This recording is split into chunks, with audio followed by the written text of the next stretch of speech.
we educate. We educate here. First thing off the rip on the MMA Careers podcast, episode number 102. Now, I said just before we punch the record button, I wanted to pick your brain because on your Instagram story, where you do post a whole variety of images, videos, questions, everything in between, you had seemingly on Saturday, pretty wild night. Or am I wrong? You were out on a night out or something wearing a cowboy hat with a certain couple of UFC fighters who you, of course, know very well in Lonnie Kavanagh and Nathaniel Wood. And was it Frankie as well? FG, the white monster guy, if you will, for those uninitiated. Yes, there we go. That's better. Yeah, that's much more of the common name for the man. Do tell, when you said because that, I was very intrigued. With what? It wasn't really anything that crazy, like a was fun it? night. I want to know what was going down. Seemed like a fun night out. It was Nathaniel's birthday, and he did a cowboy-themed birthday, hence the attire. But it was on the other side of the world from where I am in London. So it was a struggle to get to, first and foremost, because quite honestly, every train was down. And I'm not even kidding. Every train was down. So it was a mission to get to. So I wasn't there for too long. But yeah, it was good to see a few heads. Esher? No, I've never heard of it. Where's that? Yeah. Narnia is where it felt Middle like. of nowhere, yeah. Yeah, it was far to get to. It's not too far from the gym, but trek for me anyway. So yeah, it was his birthday, so hence why there was a few people from the gym. It wasn't really a crazy night, to be honest. I don't know if it looked like that on my stories, did look like but that. I rocked up. Yeah, it wasn't, not for me anyway. I rocked up, said hello, I gave a gift, spoke to a few people. I was probably there for about an hour and a half, and then went back, and then it was UFC pay-per-view, so kind of had a white monster from the white monster guy, and then locked in, really. Yeah, not too hectic. We will get into 315, but I feel like I have to say that is statistically probably the safest night out you could ever have with that group of people. Like, do you know what I mean? I feel like you could go on a night out with anyone, you're probably going to be fine with that group of people. The last array of fighters and individuals you would ever want to pick a bone with on a night out, if you were someone else, I'd feel in good hands. Not that you can't handle yourself. It was a private function. Okay, it was a fair private enough. function. Yeah. Still, so regardless. We weren't with the riffraff of the general community. Out on the lash. So it was and I was not drinking, obviously. Didn't have anything. I was to curious drink. about that. Yeah. No. The last time I drunk Justin was Gaethje. in Macau. Yeah. I wasn't going to say Justin Gaethje, but yeah, sure. Yeah, that's what I think of. I remember you talking about it, obviously in Macau, but taking leg kicks from Justin Gaethje and taking some shots as well in the alcohol form, of course. And I suppose and the physical ones too.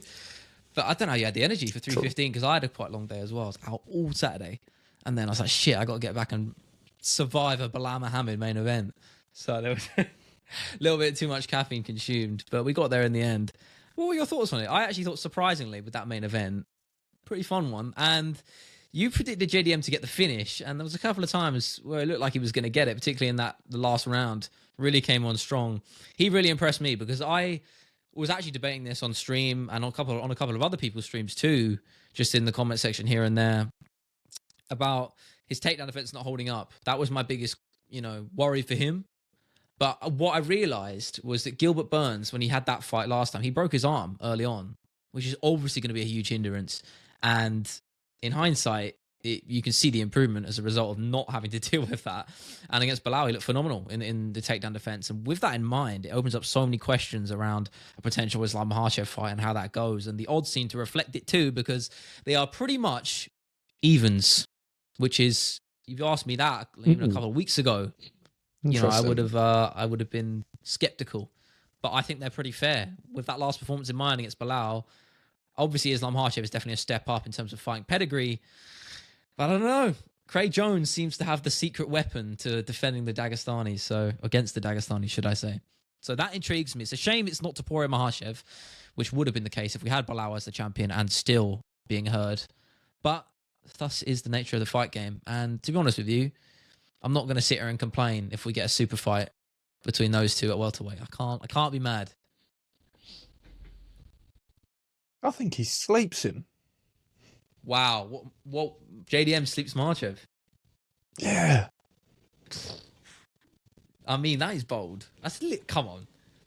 You got to justify it. You can't drop this. I said this last week. You can't drop that statement. It's a very loaded statement. You need to come in with with some kind of informational backup here. I think Islam and Bilal Muhammad fight incredibly different. Firstly, I do think Islam is overall a better fighter, for sure. In regards to IQ, in regards to grappling, in regards to submissions, in regards to even striking, to be perfectly honest. I actually think he is better everywhere. But the difference is the style and the approach that they take with their fights. Bilal Muhammad, I mean, hats off to him. Because he had a game plan, stuck to the game plan, and tried to put JDM on the back foot continuously. 8 big shots. But he was there every single time he ate one. He was there to give one.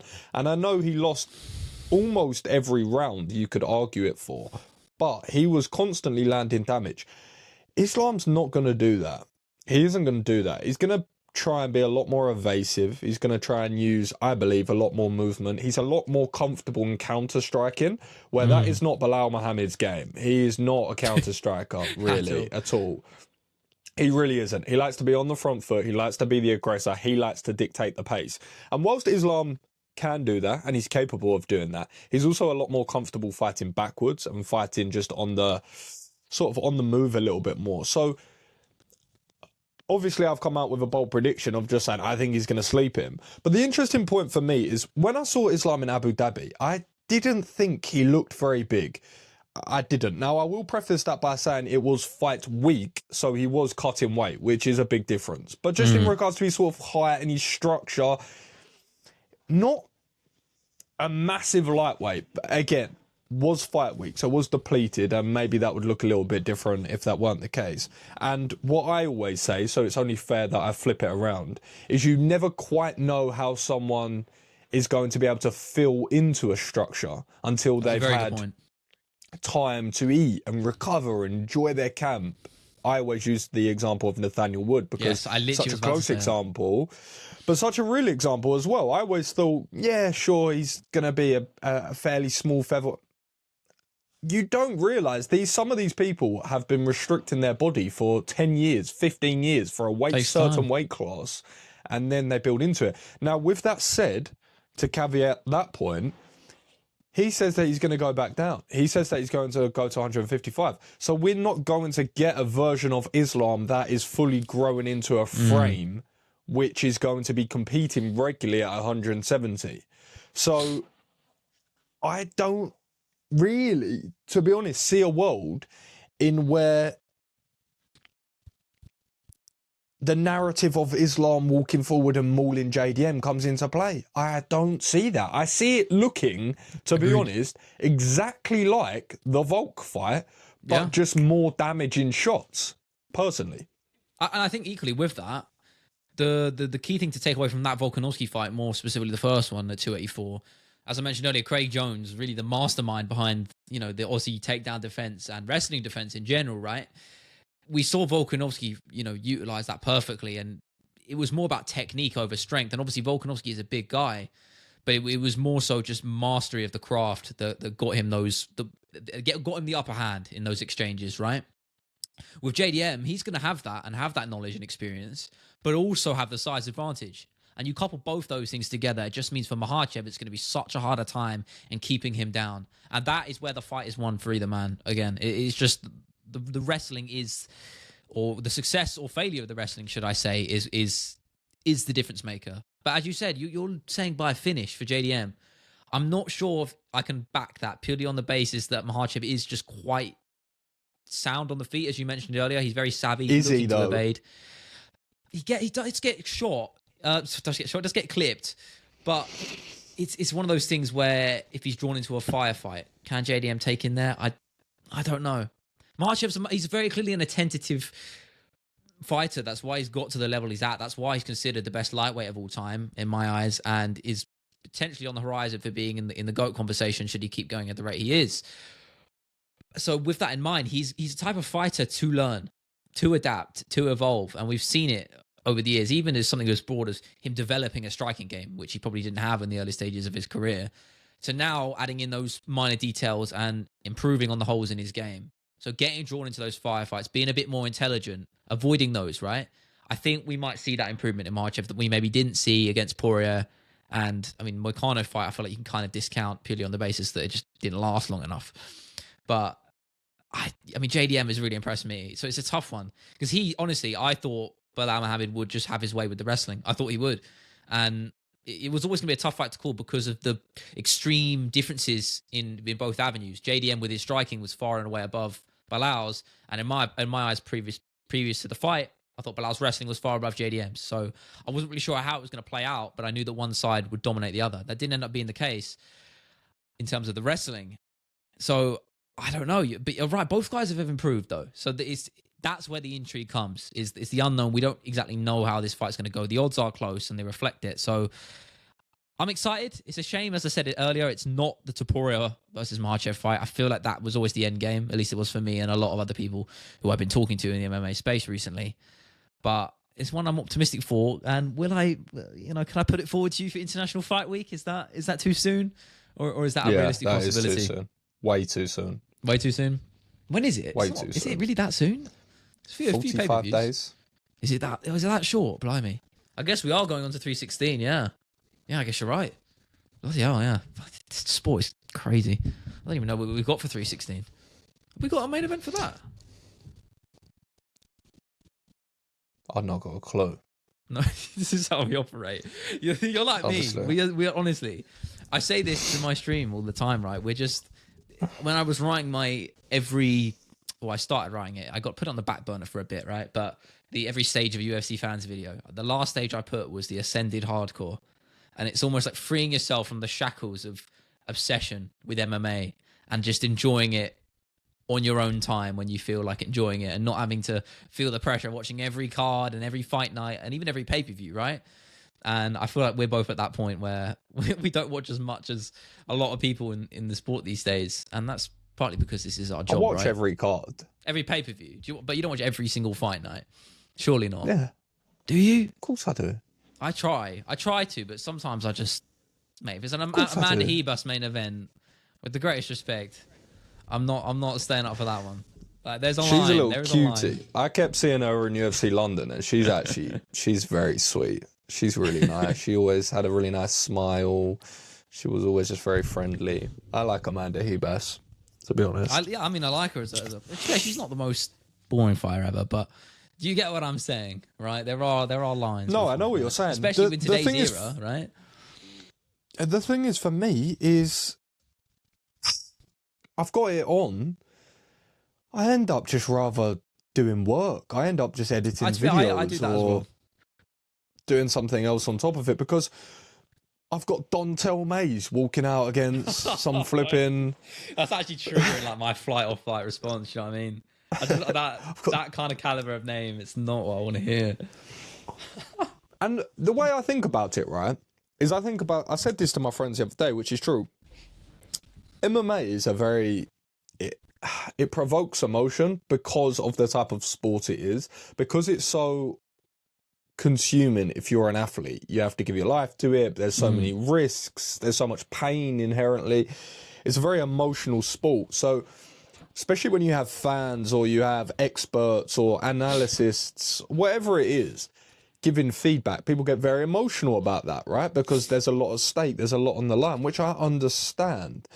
But then I look at Premier League football as a good example. And you listen to the commentary in a Premier League match, and they hold the footballers to such a high standard that if there's a very difficult opportunity that is so hard to score, but it's against a good team and you don't get many of them, they can be very scathing and they can be just honest and say, you need to score this, you need to do this, you need to do that. And I used to think, oh, that's a bit unfair, that was a difficult chance, And then I thought about it, completely flipped. No, this is the premier standard of football. And if you want to operate at that standard, be the best and compete with the best, you must do these things. So, for example, when you go into the Champions League and you get one opportunity in a game, you must score that because you may not get another one. Now, the reason I say this is because I realize that it's actually not the case in the UFC, where we hold people to this standard. We can look at a fighter and say, right, okay, they probably need to improve this or need to improve this. But I realize the benchmark of athlete is so low in the UFC, and now it's getting even lower. Of course, heavyweight, but the benchmark, they know our feelings. The benchmark, in my opinion, is just really low. Now, there's a lot of factors at play there. Of course, it's not as simple as, oh, everyone's rubbish. That's not what I'm saying. Money is a big part to play in that. Premier League football, obviously, they have institutions which are billions and billions of pounds worth. So there's a lot more science. There's a lot more nutrition information.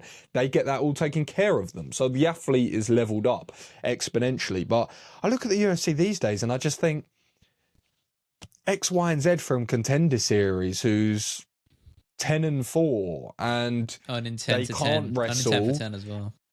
They can't wrestle. They have no ability on the ground to even threaten a submission to scramble to their feet. They get stuck on their back and stay in close guard. And then it gets to the feet, and then they don't have their feet underneath them. They fall into the clinch, and then we just get a stale fight where they're against the cage just vaguely pummeling. And I'm not trying to be scathing. It's just the reality of the game at the moment. Why do you think get upset with that, but...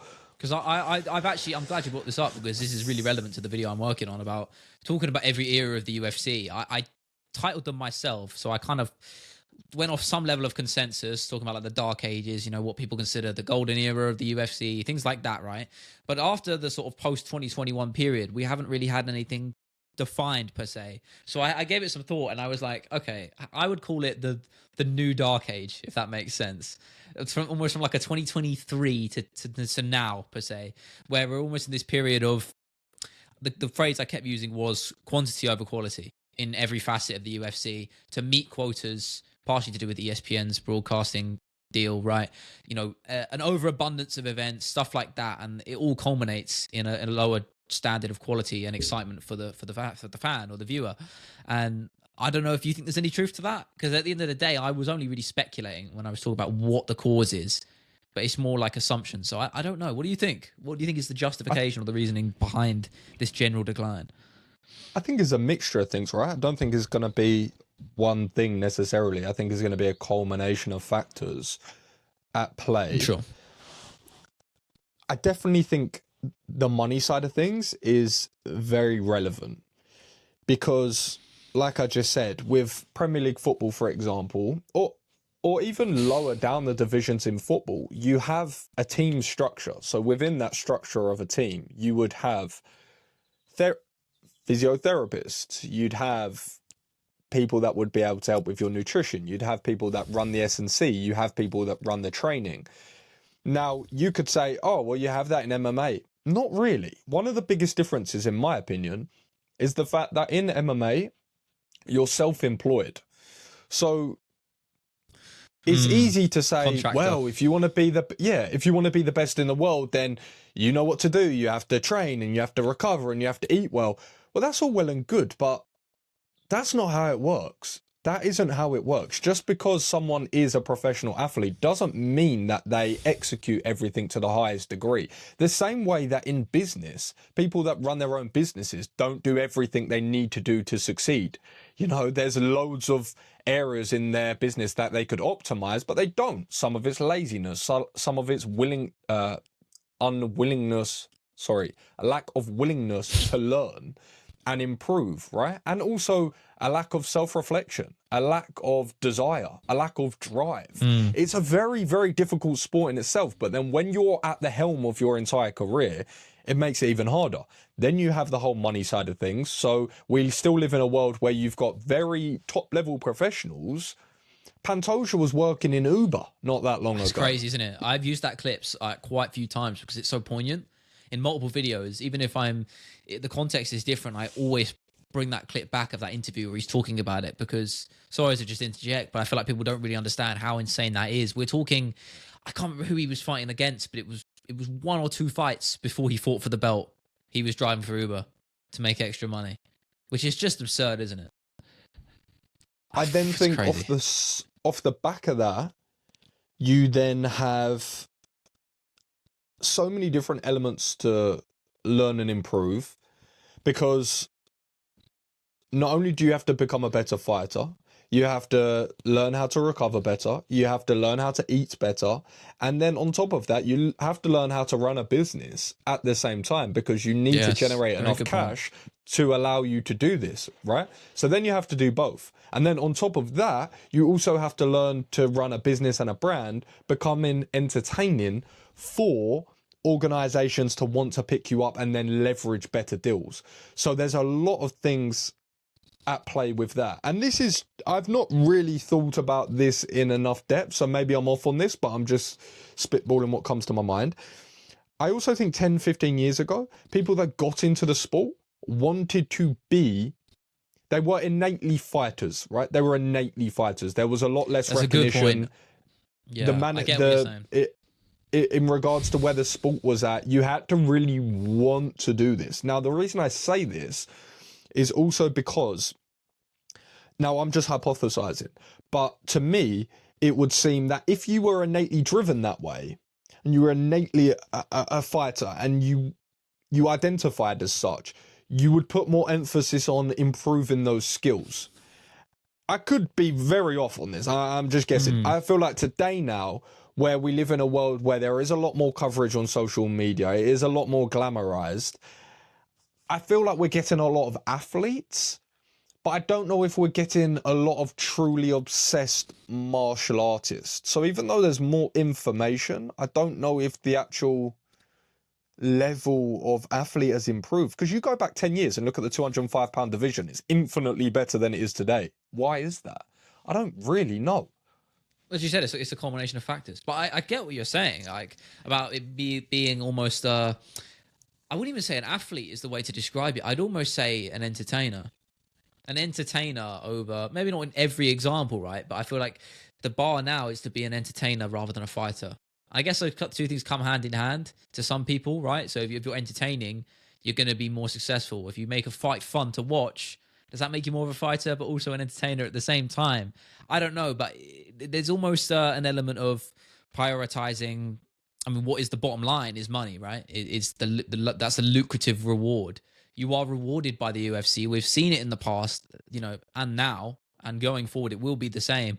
Is if you put fans in seats, regardless of how you do it or whatever moral lines you cross, you're going to get the upper hand over other people who perhaps deserve it more based off of fighting principle. Is what we always say, right? It's always money over principle in this game. So I feel like that has always been the driving factor behind it. But equally, as we said, it is a culmination. So there are other things to keep in mind. Stuff like decisions by the top brass, or Dana White prioritizing other elements, or other sports even, like Power Slap, or now with his foray into boxing. There's something to consider there. And obviously, at the bottom line, what you said earlier about fighter pay. I mean, that's always going to be part of it too. So there's one of the so many biggest elements factors, to it. right? It's one of the biggest factors. I learned very quickly through just analyzing how these sports are run, and then watching very, very carefully how CJI is run, that the bigger the prize fund, the higher the level of competition. Yeah. It really is as simple as that. We talk about the Premier League there as just such an easy example, but you look at the wages that are getting paid there, there's no coincidence. Now, I know football's the biggest sport in the world, but there's no coincidence that it's so outrageously competitive. It is very similar to football in a weird way, because you have football where in a table you'd have 20 teams, and then that you have 25 players per squad, or whatever it may be, right? So you have sort of a fixed amount of people. Now, that's not exactly the same in the UFC, but it kind of is, because you have 10 weight classes or whatever it is, and then within that weight classes you have the rankings, so you have 15 people in each of those divisions, and then realistically you have sort of 10, 20 outside of that, and that I think there should actually be some sort of a capacity cap. That's actually something I think financially I don't know or if they personnel. No, in regards to quantity. Yeah, quantity of what though? People or Quantity of people on the roster. right? Yeah, Because I agree. what's actually happening is they say, okay, we offer you 3 fights a year, but if you run the numbers, it's not possible for every. Now I know there's injuries and different matters of why people wouldn't even be able to do that, but if you actually run the numbers, it's not possible to have every fighter on the roster fight 3 times a year, even be offered 3 fights a year. It's actually not a possibility. So Especially now, yeah. we're in a world now where you can't Dana White's Contender Series and you have a decent performance on a split decision and you're getting accepted. Not long ago, Chris Curtis was getting a flipping crescent kick knockout and not getting on the show. Oh my God, So, yeah. I don't really. Standards are falling. That's what it is. Priorities are shifting. Yeah. I feel like people The just haven't priority accepted is output, right? And this is not to just circle it back to myself, but this is something which I'm realigning within my own brand and strategy now is, okay, how do I shift away from a quantity strategy more into a quality strategy? That's what I've been doing as well. And I feel like the UFC kind of need to do the same thing, right? They're not going to, because the TV rights that they had, at least, or what they do have, is X amount of shows and X amount of pay-per-views, and they need to fulfill those models. That's why things might change, though, because you say that and they won't. But I made this point in my script as well about potentially a different deal being on the horizon, right? We're talking, I mean, rumors of Netflix, so it seems that they've died down a little bit, but it doesn't look like, bottom line, that ESPN are going to re-sign with the UFC, which in a lot of ways means a completely different direction and era for the sport and the company, should I say, in terms of event priorities, things they have to contractually obliged to do, right? So that does excite me. You know, it could end up being a worse thing. Who knows? We don't really know how this is going to play out, but at least it's the opportunity for change is there. And I just quickly going back to what you said about the pay difference and comparing it to football. I feel like for those of you who don't know, the gulf in finances is so egregious. I don't think people really particularly realize. To put this into perspective, what would you say is the average wage in the UFC? How much you get paid per year? Let's say 2 fights a year. Let's say 2 fights a year. I'm just gonna say per fight. Per fight. Okay. I would say on average 30K, 30,000, 40 to 50, 50, 40 to show, 40 to win. So that let's not even imply that you're winning the fight. So we're saying minimum $40,000, not including all your coaching fees and everything in between. With the Premier League club, obviously, is also the highest precipice of that sport. Apologies. All of those expenses are paid for, including your gym stuff, everything, nutrition, all of that. Generally speaking, some people go out their way. Payment-wise, your wages, the top players, the best fighters are earning over 6 figures a week. You know, we're talking 100, 200 grand a week. And that's pounds, not dollars, should I also say. So, you know, that just puts it into perspective, you know, how different these sports are. And I guess, I mean, obviously things need to change, but it's just the UFC have such a monopoly. We almost need competition. You need competition to promote and drive and act as a catalyst for change, but just no one's good enough to do that. I don't understand why so many MMA promotions and the owners of those promotions fail at the most fundamental aspects of business. And I'm not going to claim to know what the answers are, but some of the decisions these companies make are baffling. They really are. Again, there are exceptions. I think Karate Combat do a really good job, and they've actually been surging over the last year in particular. But I feel like they're the exception to the rule. But you've got your hands up as if there's something I'm missing here, so do tell. Of course, every decision that these MMA organisations have made isn't perfect, and it's easy for us to sit here and say, okay, they should do this and they should do that. But the bottom line of it is they can't compete. It isn't possible. True.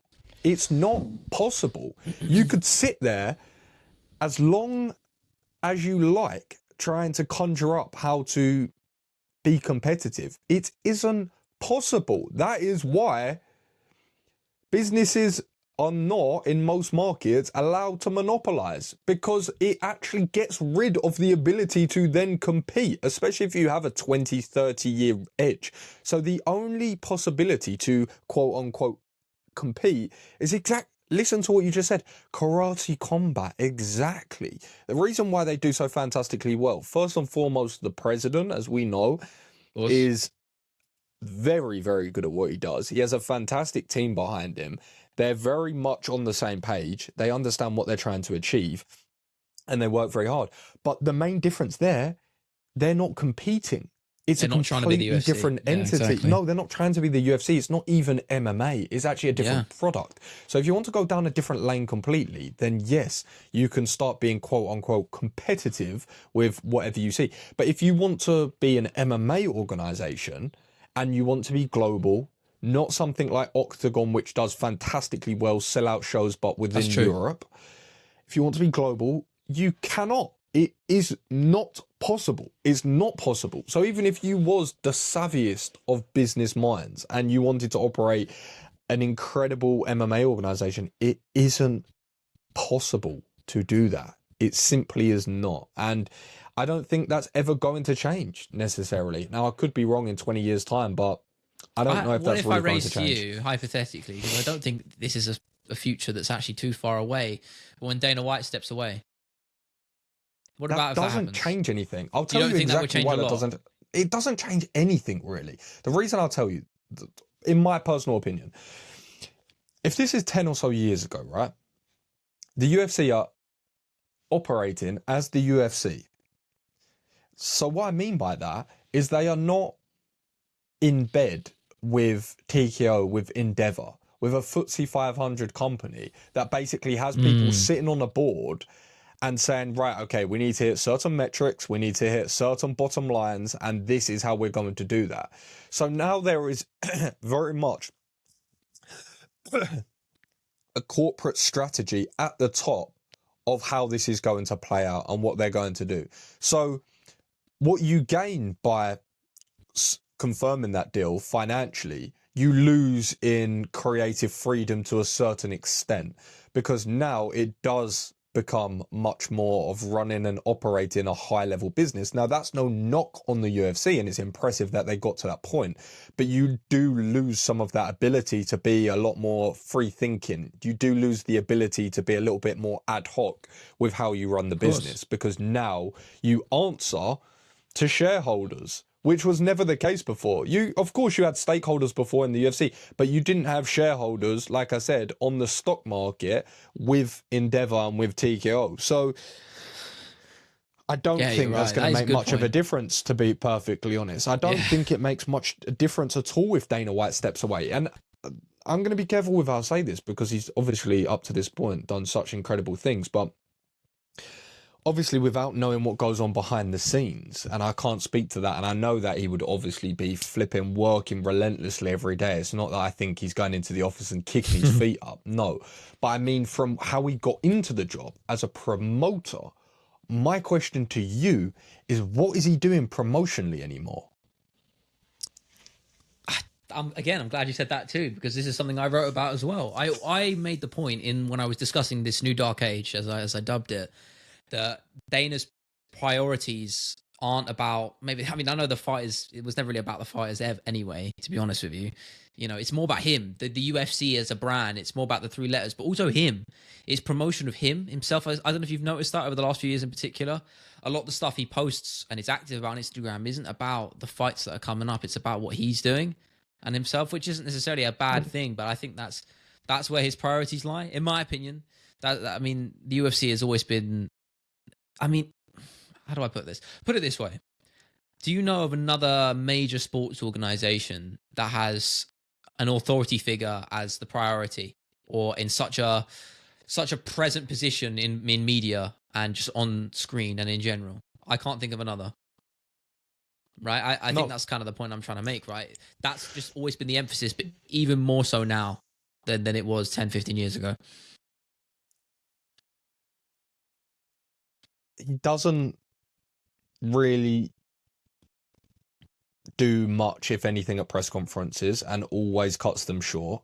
He doesn't really answer media to any extent.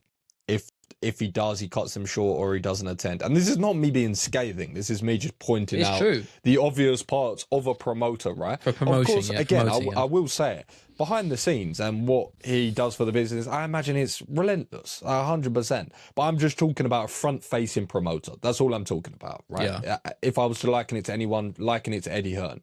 Is he going out and doing interviews talking about the biggest fights happening? No, he's not. Is he going out of his way to make content about the biggest fights? No, he's not. Is he making big media packages or releases about big fights? No, he's not. He's just doing like a, hey guys, this is a live stream. We've got Yuri Brashko next week. You know, Friday. Yeah. So if you look at him from just a promotional hat, now again, he could be doing a million things in the business that is very beneficial, 100%. But as a promoter, as a front-facing promoter, he does little to nothing to progress the business and the company now.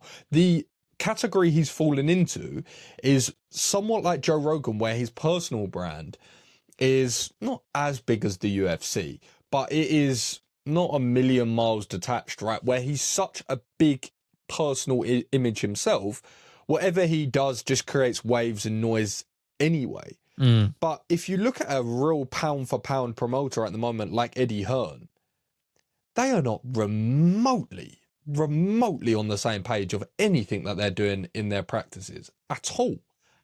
Literally at all. Doesn't really build fights, doesn't speak to the press, doesn't go out of his way to personally build fights or talk about them, isn't doing, like I said, podcasts and things of that nature. He hates podcasts, to be fair, doesn't he? So like, what are you doing as a promoter? Not behind the scenes. What are you doing as a promoter, promoting the fights? Because I'd argue little to nothing. You do more promotion. Now I understand. Of course, me and Dana White, we are not the same people at all. And he is, like, business-wise, has accomplished so much and has done so much to build such an incredible empire. But I understand it from the perspective of he has this passion project and this baby in slap fighting that he wants to promote and talk about, and that's where his passion's at. And I get that. His passion is not the UFC anymore. It isn't. And I there's no shame in that. I would be the same. Yeah. To be perfectly honest. However I feel long a bit he's been like doing that. it I've now. only been in it for 3 years. Yeah, let alone 20 years. And built. Yeah. When you build something from here, from scratch, and then you take it to this level that you always thought was possible, but was very, very hard to actually get to, where can the UFC level up from here? Sure, they can improve business and they can improve bottom line and they can make big fights and so, but they can't make any exponential gains really anymore. You don't see that from companies. You see compounding interest, like Amazon, for example. It compounds its size and its revenue and what it's doing. So they make gains, and then you look at the overall figures and it's massive, but they don't grow exponentially 50% year on year, right? So that excitement level dwindles. The UFC are not going to grow exponentially anymore. They'll continue to grow and it will become an even bigger sport, but they're not going to go from 2005 to 2015. That's not going to happen, in my opinion. I don't think that's going to be the case. So I also think that takes away some of the excitement from it. Yeah, but I think what you said about him not being an active presence in promotion also ties into that whole debate again, which I also hate to tie it back to the script I was writing, but it's true. The whole particularly relevant debate right now about the lack of stars or a real superpower. And the point I made in that was that after the whole Conor McGregor debacle, he was the only fighter ever to become bigger than those three letters, right? The UFC. Not anymore. Yeah, exactly, not anymore. So now it's become an actual purposeful move to not let that happen. To just do the bare minimum of these fighters, pay them what they're contractually obliged to be owed, and never go any further than that. Not allow even the chance of even guys like Paddy Pimblett or Ilya Topuria, Islam Makhachev to have any influence or say above Dana White and things like that. So that's the mindset I think that Dana and probably Hunter Campbell and the guys at the top brass have all adopted in that post-McGregor era, which has now led to a lack of serious star power because we don't have guys who are able to truly operate outside of the status quo or the norm or what's allowed. That's the difference maker, I think. I also just think again, it goes back to what I kind of said about the sport not really going to have the ability to grow exponentially anymore. So you also, that plays into it as well, right? Conor McGregor was Conor McGregor, but the reason why it picked up even more steam is because it was this growth period of the UFC where he could take it from here to here, which is not really the case anymore. You're not really going to be able to take it from an unknown entity that not really anyone's speaking about on a global stage to now everyone in the world knows about it. That's not really possible because now, like I said, they're tied into the WWE. They are obviously a sport which has been operating for a lot longer. People now know the Conor McGregors, the Ronda Rouseys and whatnot. So it's a lot more of a matured platform. So you don't really have that unknown. So you don't really have that room for someone to go, right, I'm going to take it from here to here. But then also tying back to what you said, statistically now, the UFC actually has more followers on Instagram than Conor McGregor. So that's just a small sort of throwaway metric, but it speaks to a bigger conversation of what you're saying because it's true. What happens when you have someone with that much star power? They hold more leverage. And what happens in the UFC and in pretty much all businesses really, they want to hold all of the leverage and all of the say, which now I feel like they're at this point where they've built this machine, they've built this ecosystem where they can plug and play. And what I mean by that is they can say, right, we're going to Iowa on March the 29th and we haven't laid out a card, but it's already sold out. So that's the plug and play of what I'm talking about now because they've leveraged the UFC. They leveraged the UFC so much that people don't need to know who's fighting. They don't need to know who's on the card. They know that it's in town and they'll go and visit. And it's the UFC. That's it. That's because of the brand, right? Because it's the UFC. So I feel like they've built this system where now it's just a case of, right, okay, let's keep the wheels turning, really. Yeah. It's like Apple. It's the same thing. It's like because they're such a mega company, they have such a monopoly over their respective industries. The same people who are avid users of Apple products, again, they'll just be people. They could release whatever. They could release a mask, an eye mask or something, as in like eyes and the letter I, not for eyes, that would help you with your breathing or something like that. And your sleep, and people would lap it up. And I'm not saying it would be a good or bad product, but it doesn't matter what they release. There will innately just be a market for it because it comes from that brand, and that brand has built such a reputation over so many years that they can put out wherever they want and people will buy it. It's the same with the UFC to an extent, as you said, because otherwise we wouldn't be having this conversation about the company being in a decline, because it is true at the bottom line, the pay-per-view numbers are declining, the viewership numbers are declining. So maybe there is a potential for a fall or a decline. And I guess that's a good thing in a lot of ways, because if it does keep dropping and we do keep seeing this downfall, I hate to use the phrase because it's just overused in the YouTube space, but if we keep seeing the UFC go down this trajectory, it innately is going to force or catalyze change and improvement to the sport. So who knows? Maybe. Yeah, I mean, I don't know. We aren't future. We aren't. We can't tell the future. We haven't got a magic orb. But hopefully, I'm an optimist. I'm an optimist. I mean, at the end of the day, we're mixed martial arts fans. That's what I always say. We are YouTubers and content creators and everything in between. But we are also fundamentally MMA fans. That's what got us into doing what we do. Obviously, with what you do, it might have pivoted now into more lifestyle and a broader array of topics. But I feel like you would agree fundamentally that mixed martial arts is what got you here through the door, right? You're nodding your head, so I'm assuming that's a yes, right? So that's important to remember. So I'm an optimist. I'm not ruling out hope. Yeah, I just sort of realised that I was chasing what I knew would gain attention at the start, short term, and doing so in a way, because if I said, hey, this is me, I like doing this, I didn't feel like I was well versed enough in the platforms, and also hadn't built any sort of brand where anyone would care about that. So it was a bit of a two-sided coin of why I didn't lean into that early. But equally, Oh, what's happened here? You good? You sweet to me? Yeah. No, sorry, that was just my laptop playing up. So yeah, I've just decided to lean a lot more into the things that I just enjoy. To be perfectly honest, I'm in a position now where I've set up my business in a way that I can just do the things I enjoy in regards to content and lean into them more. And I've got to a position where I've leveraged different elements of the business where I can just train and make that some of the content, and eat and make that some of the content, and travel and make that some of the content. Yeah. And it's more of just a documentation of the things I enjoy rather than me trying to chase an MMA trend and have to speak on every topic, because I started thinking about it and I started thinking, I have an opinion on this and I could chat the back legs of a donkey about it, but I don't care about it that much, you know?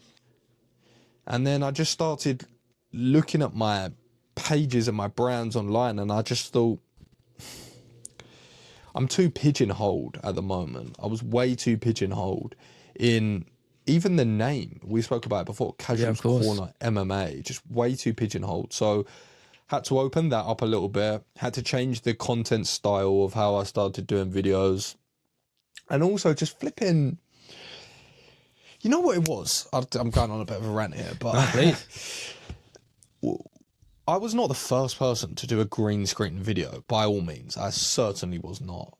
Even in MMA, I don't think I would have been the first person. But I remember I started doing them a little bit more frequently. And someone said to me once, I remember it was James Mystery, we were in Thailand, and he said, I always, whenever I see them, I just think of you. I see you as like the guy that does those. And when he said that, I thought, I know the importance of having a thing, right? Of just whatever that thing is, just having that and leaning into it. So I thought, well, I'm going to lean into it. So I started leaning into that more and more and more and more, to a point that sometimes I'd even do 20 a day of that. And then I sort of reflected on it the other day, and not only was I not enjoying it as much, and I just felt like I was producing and not creating, is probably a good way to put it. I then started realizing that so many people had started doing this, like really a lot of numbers, right? A serious amount of numbers. And then I just thought, I can look at this two ways. I can look at this as, okay, carry on, but just be better in my delivery and better in how I articulate my thoughts and all of these different things. And then I just thought, I just need to separate myself. I need to just change the whole dynamic. Like, why am I even trying to... Because I started seeing people, they were doing really well at that. They're better consistently than me. And I was looking at that and I was thinking, I just need to switch this up completely. I need to just separate myself, level up, and let people know that, not that I'm doing it as a competition because I'm trying to compete with myself, but also let people know that, yeah, we're not on the same level. Like, don't get it twisted. Like, we're not on the same level. I needed to level up. I started blending into what everyone else was doing. And I was thinking, hold up. Like, that is not a good reflection of me in my own eyes. So, what's the, I just had to change nice little poignant way to end on. What's the Naval Ravikant quote you always bring it back to? Become the best in the world at what you do and refine it until it's true. There you go. And that implies being better than everyone else as well. So, yes, I think that is a good little poignant place to wrap up the MMA Creators Podcast, episode number 102. Thank you very much for listening, and we will see you next Sunday, but we are all over the gaff sometimes, so who knows, but it will be with you in a week or so. So thank you for listening, and we will see you pretty soon. Have a good one.